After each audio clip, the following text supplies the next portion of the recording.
Bismillahirrahmanirrahim. Tasjilat Al-Manna meniti sejarah tentang kejayaan Salaful Ummah. Inilah kisah yang keempat, Abdurrahman bin Auf radhiyallahu anhu.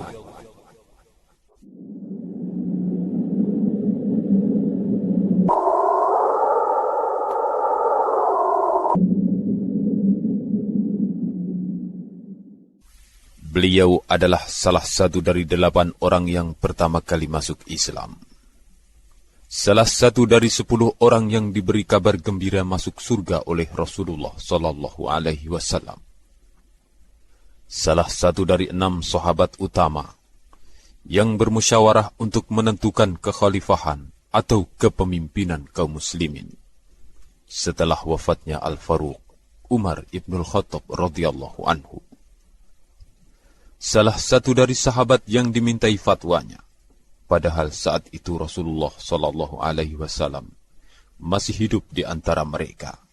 Beliau semasa jahiliyah bernama Abu Amrin, dan ketika masuk Islam Rasulullah sallallahu alaihi wasallam memanggilnya dengan Abdurrahman.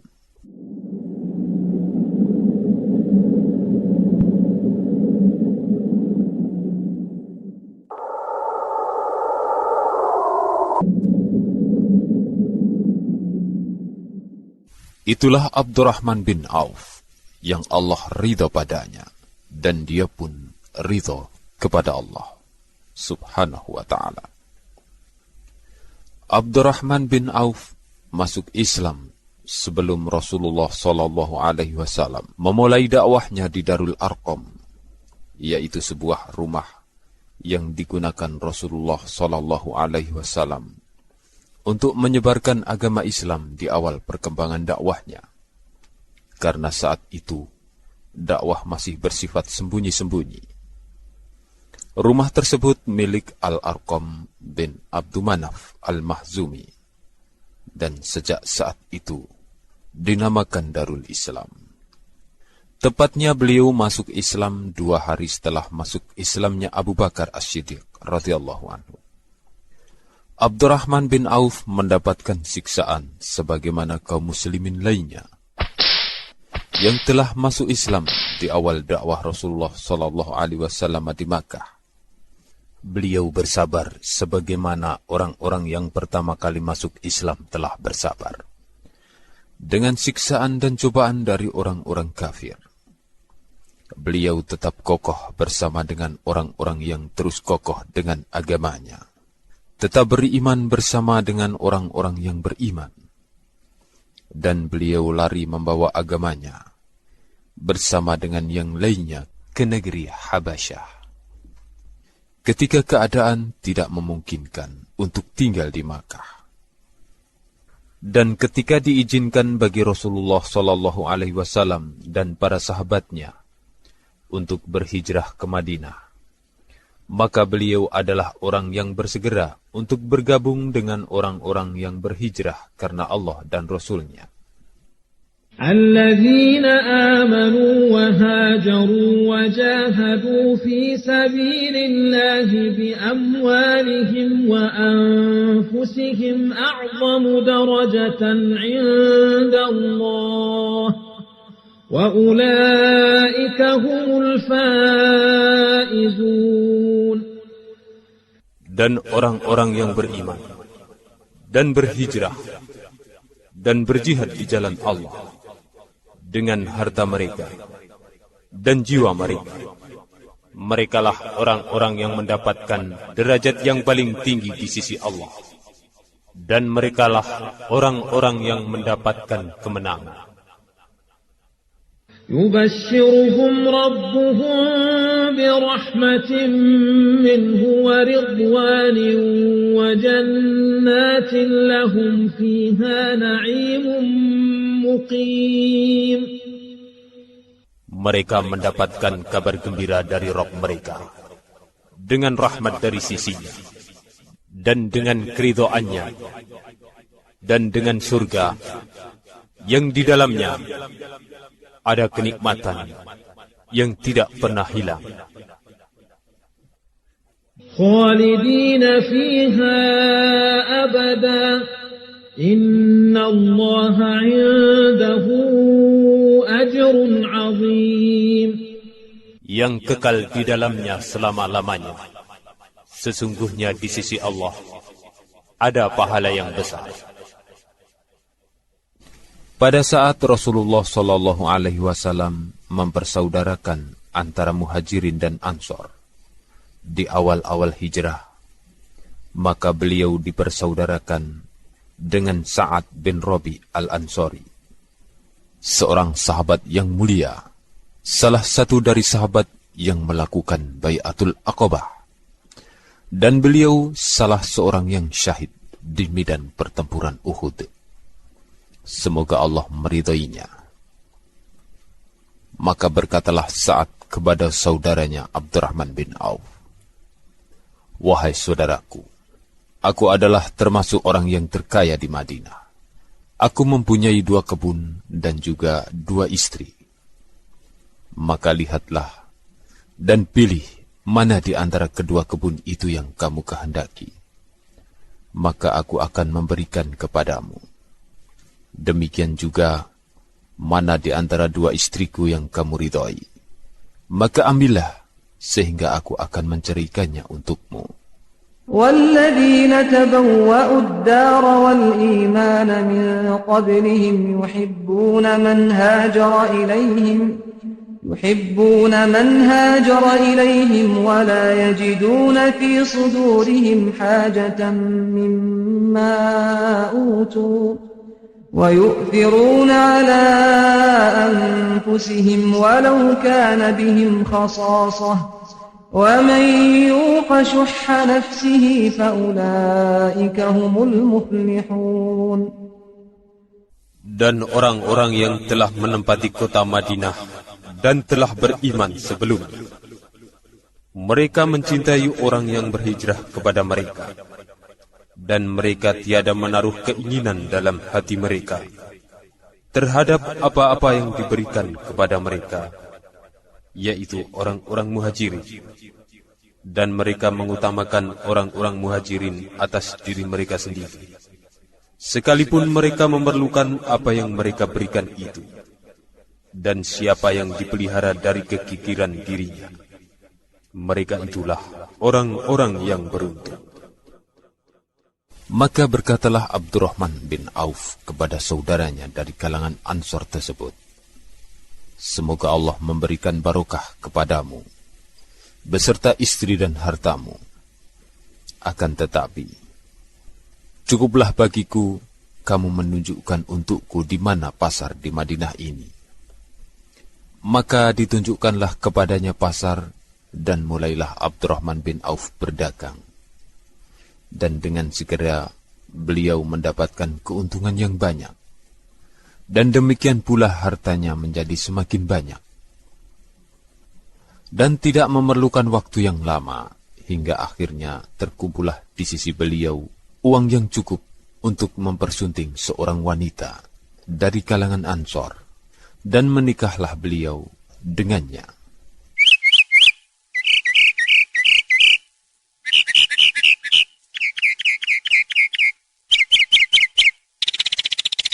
Maka ketika datang Rasulullah Shallallahu Alaihi Wasallam kepadanya dalam keadaan mencium bau wangi, maka Rasul Shallallahu Alaihi Wasallam berkata kepadanya, "Wahai Abdurrahman, alangkah wanginya." Maka berkatalah Abdurrahman bin Auf, "Saya telah menikah, wahai Rasulullah." Rasul Shallallahu Alaihi Wasallam berkata, "Mahar apa yang engkau berikan kepada istrimu?" Abdurrahman bin Auf berkata, "Aku memberinya sebesar biji kurma dari emas." Berkatalah Rasulullah Shallallahu Alaihi Wasallam, "Hendaknya engkau membuat walimatul urus atau pesta pernikahan, walaupun hanya dengan seekor kambing. Semoga Allah memberkahi dirimu dan hartamu."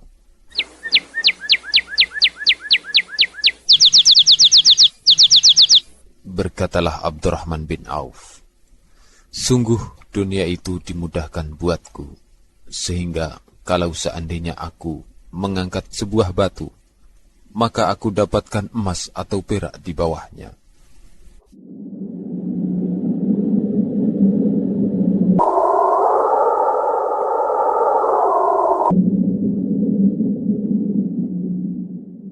Pada Perang Badar, Abdurrahman bin Auf memperlihatkan kesungguhannya dalam berjihad. Maka pada perang itu, beliau berhasil membunuh salah seorang musuh Allah dari tokoh Quraisy, yaitu Umair bin Utsman bin Ka'ab At-Taimi. Dan juga beliau tampakkan kegigihannya di medan pertempuran Uhud. Beliau tetap kokoh di tempatnya, tidak lari dari medan pertempuran, padahal saat itu pasukan kaum muslimin sedang mengalami kegoncangan atas serangan musuh yang bertubi-tubi. Pada pertempuran ini, beliau mendapatkan luka-luka di tubuhnya, lebih dari 23 atau 29 luka. Di antara lukanya tersebut, ada yang sangat dalam, sehingga tangan seseorang bisa masuk ke dalam rongga lukanya tersebut karena besarnya. Namun dalam keadaan yang demikian itu, perjuangan Abdurrahman bin Auf dengan jiwanya itu belum apa-apa kalau dibandingkan dengan jihad atau perjuangan beliau dengan hartanya di jalan Allah.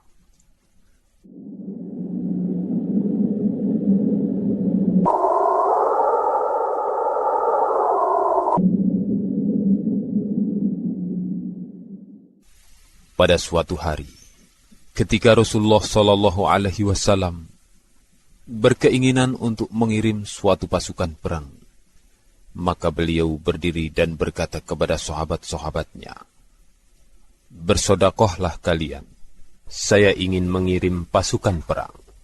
Maka bersegeralah Abdurrahman bin Auf pulang ke rumahnya, dan dengan cepat kembali kepada Rasulullah SAW dengan membawa sesuatu, dan dia berkata, "Wahai Rasulullah SAW, saya mempunyai 4.000 dinar. Yang 2.000 dinar aku berikan kepada Robku, dan yang 2.000 dinar aku tinggalkan untuk keluargaku." Maka berkatalah Rasulullah SAW kepada Abdurrahman bin Auf, "Semoga Allah memberkahi kepada harta yang engkau berikan kepada Allah. Dan demikian pula semoga Allah memberkahi kepada harta yang engkau tahan untuk keluargamu." Ketika Rasulullah SAW berkeinginan untuk melakukan perang Tabuk, dan perang ini adalah perang terakhir yang dilakukan Rasulullah SAW di dalam hidup beliau,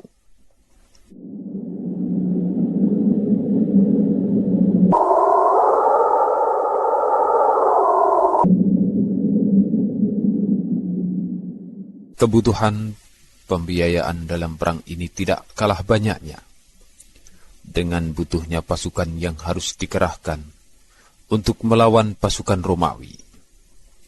Hal ini dikarenakan pasukan Romawi terkenal kuat persenjataannya dan paling banyak jumlah pasukannya. Dan yang lebih memprihatinkan lagi, keadaan kota Madinah saat itu dalam keadaan paceklik. Sementara perjalanan ke Tabuk teramat jauh, sedangkan bekalnya terlalu minim. Ditambah alat transportasi atau binatang tunggangan sangat terbatas. Sampai-sampai ada serombongan sahabat yang datang kepada Rasulullah SAW, berkeinginan sekali untuk ikut bersama mereka berangkat ke Tabuk. Tetapi ditolak oleh Rasul SAW karena memang betul-betul tidak ada kendaraan yang bisa membawa mereka. Maka berpalinglah mereka dari sisi Rasul SAW dalam keadaan air mata bercucuran dari mata-mata mereka, karena merasa sedih tidak mendapatkan apa yang bisa mereka infakkan untuk turut serta bersama Rasulullah sallallahu alaihi wasallam berjihad ke Tabuk. ليس على الضعفاء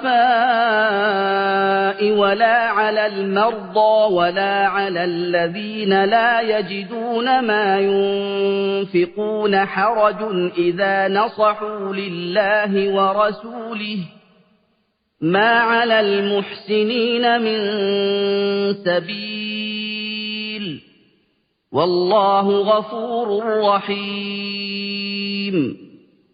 Tiada dosa lantaran tidak pergi berjihad atas orang-orang yang lemah, atas orang-orang yang sakit, dan atas orang-orang yang tidak memperoleh apa yang akan mereka nafkahkan, apabila mereka memurnikan ketaatan mereka kepada Allah dan Rasul-Nya.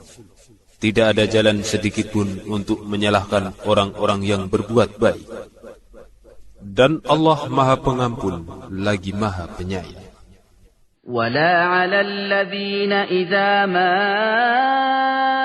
أتوك لتحملهم قلت لا أجد ما أحملكم عليه تولوا وأعينهم تفيض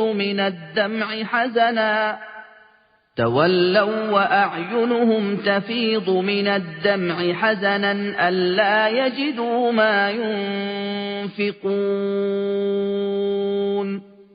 Dan tiada pula dosa atas orang-orang yang apabila mereka datang kepadamu, supaya kamu memberi mereka kendaraan, lalu kamu berkata, aku tidak memperoleh kendaraan untuk membawa kalian. Lalu mereka kembali, sedang mata mereka bercucuran air mata karena kesedihan, lantaran mereka tidak memperoleh apa yang akan mereka nafkahkan. Dinamakan pasukan yang tidak bisa menyertai Rasulullah sallallahu alaihi wasallam karena keterbatasan bekal ini dengan pasukan orang-orang yang menangis. Dan pasukan yang bisa berangkat ke Tabuk dinamakan pasukan memprihatinkan, dikarenakan sulitnya mereka untuk bisa sampai ke Tabuk dengan segala keterbatasan yang ada.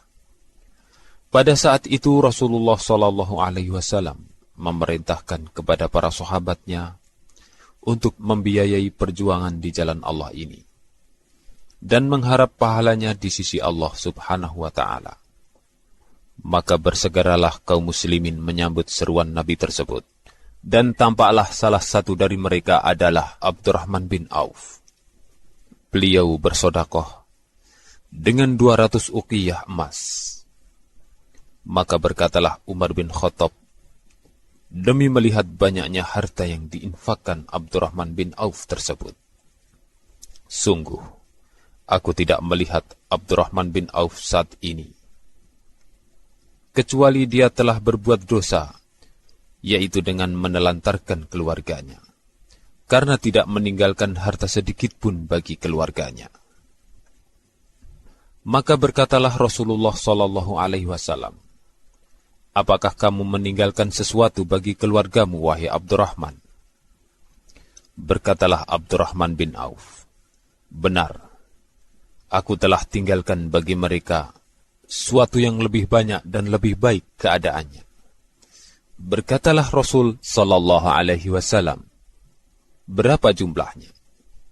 Berkata Abdurrahman bin Auf, aku memberikan kepada mereka apa yang dijanjikan Allah dan Rasul-Nya dari rizki, kebaikan dan pahala yang banyak. Akhirnya berangkatlah pasukan kaum muslimin ke Tabuk.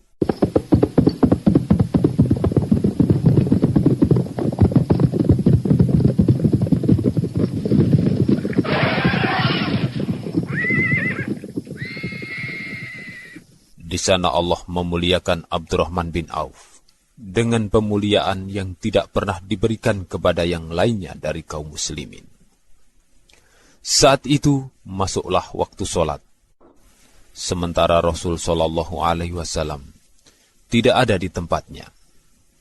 Maka ditetapkanlah oleh kaum muslimin Abdurrahman bin Auf untuk menjadi imam bagi solat jamaah mereka. Dan ketika rakaat pertama hampir selesai, masuklah Rasulullah SAW ke barisan shaf solat kaum muslimin. Beliau bermakmum di belakang Abdurrahman bin Auf. Maka adakah kemuliaan yang lebih besar dan lebih utama untuk seseorang yang telah menjadi imam bagi semulia-mulia orang dan sekaligus pemimpin para nabi, yaitu Muhammad bin Abdullah sallallahu alaihi wasallam.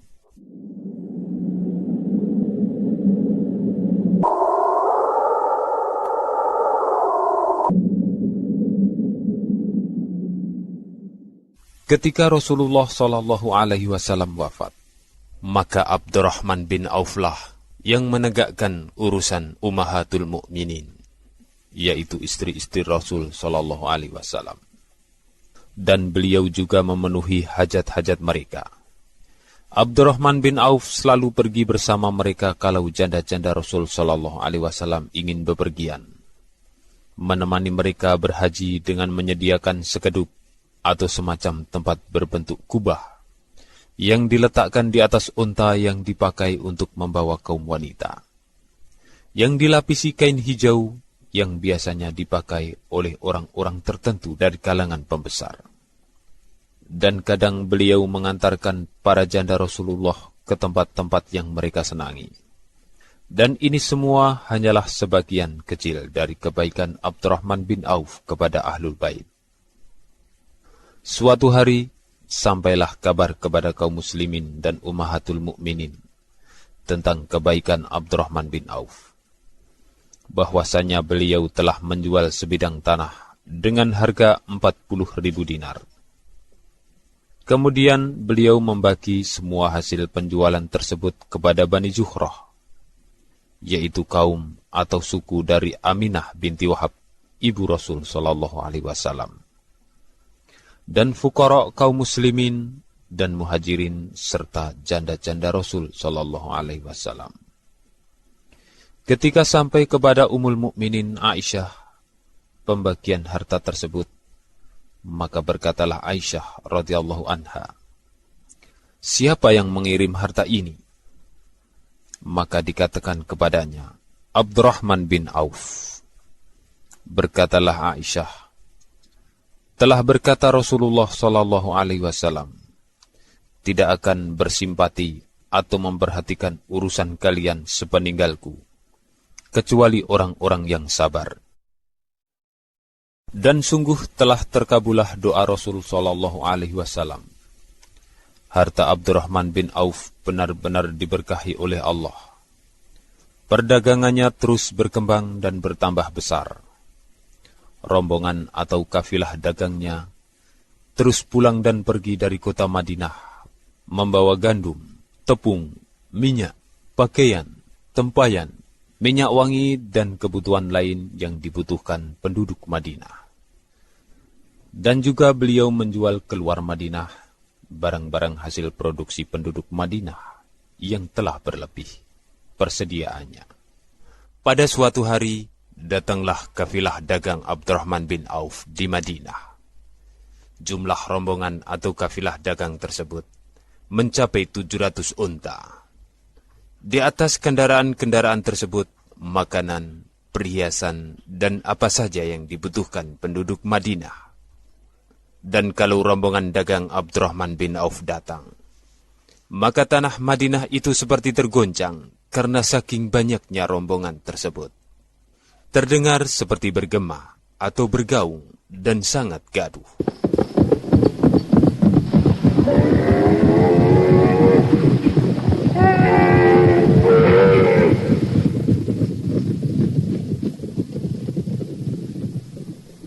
Demi mendengar yang demikian itu, maka berkatalah Aisyah radhiyallahu anha, "Apa yang membuat bumi bergoncang ini?" Dikatakan kepada beliau, "Ini dikarenakan rombongan atau kafilah dagang Abdurrahman bin Auf datang. 700 kendaraan dengan membawa gandum, tepung dan makanan."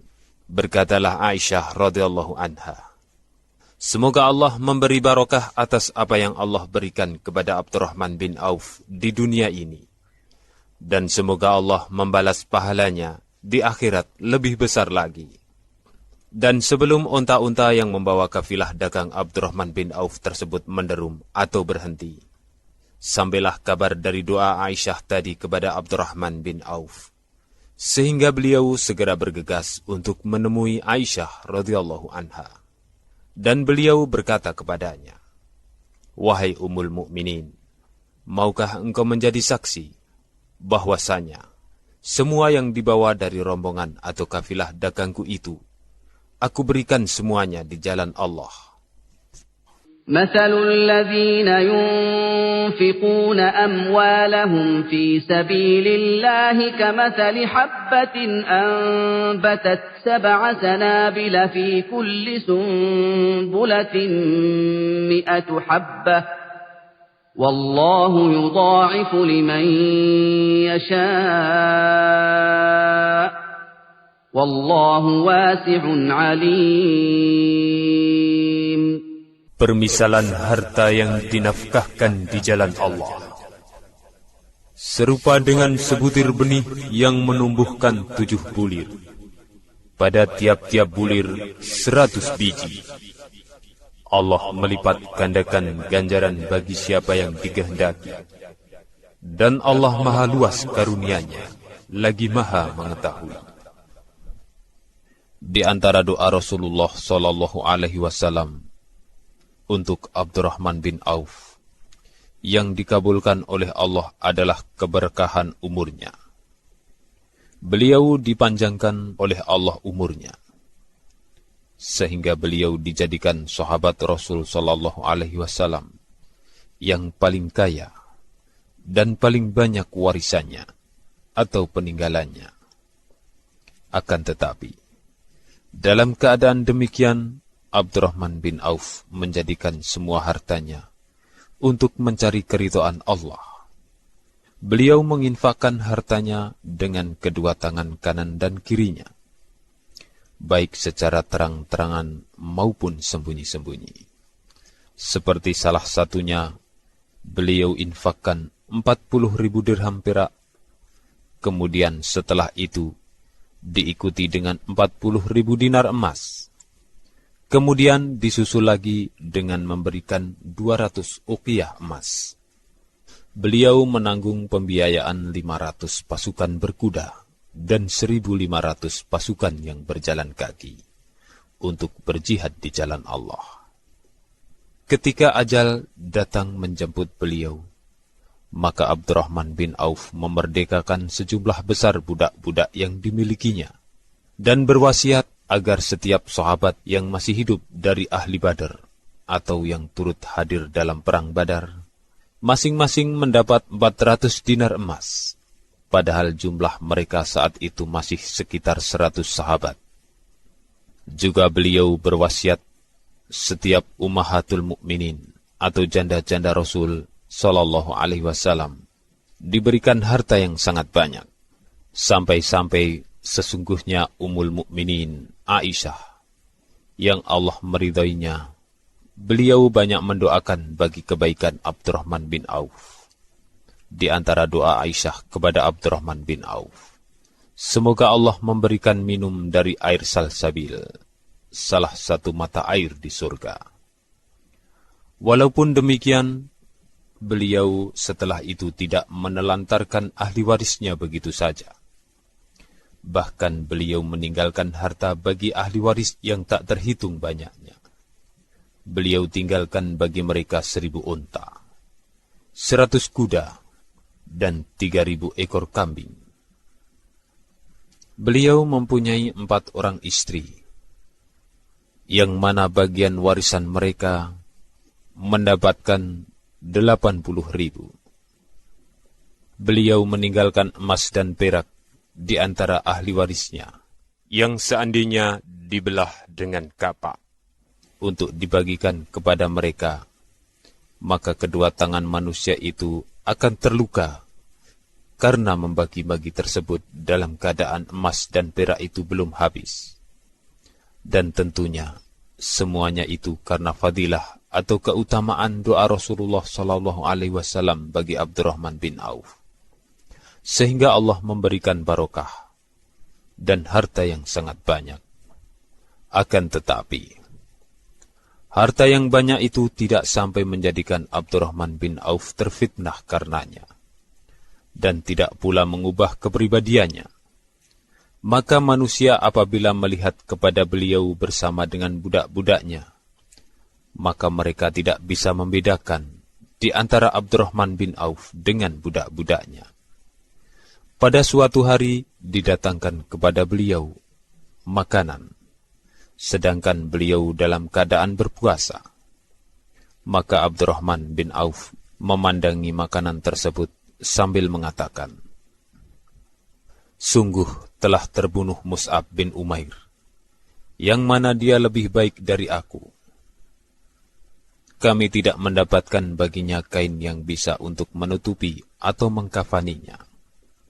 Kalau kain itu kami gunakan untuk menutup kepalanya, maka tampak kedua kakinya, dan apabila kami tutup kedua kakinya, maka tampak bagian kepalanya, tidak tertutup kain tersebut. Kemudian Allah bukakan dunia bagi kami, sebagaimana yang kita alami sekarang ini. Maka aku sangat takut, jangan-jangan ini adalah balasan Allah yang disegerakan buat kita di dunia ini, dan di akhirat kita tidak mendapatkan balasan." Kemudian beliau menangis tersedu-sedu, sehingga tidak berselera lagi terhadap makanan yang dihidangkan.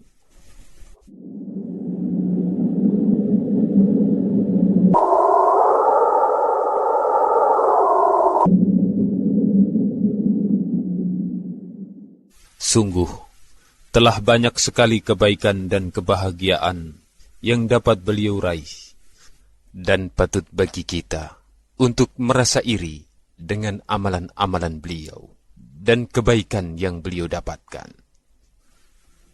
Beliau termasuk sahabat yang diberi kabar gembira oleh Rasulullah SAW untuk masuk surga, yang membawa jenazah beliau ke tempat peristirahatannya yang terakhir adalah paman dari pihak ibu Rasul SAW, yaitu Sa'ad bin Abi Waqqas radhiyallahu anhu.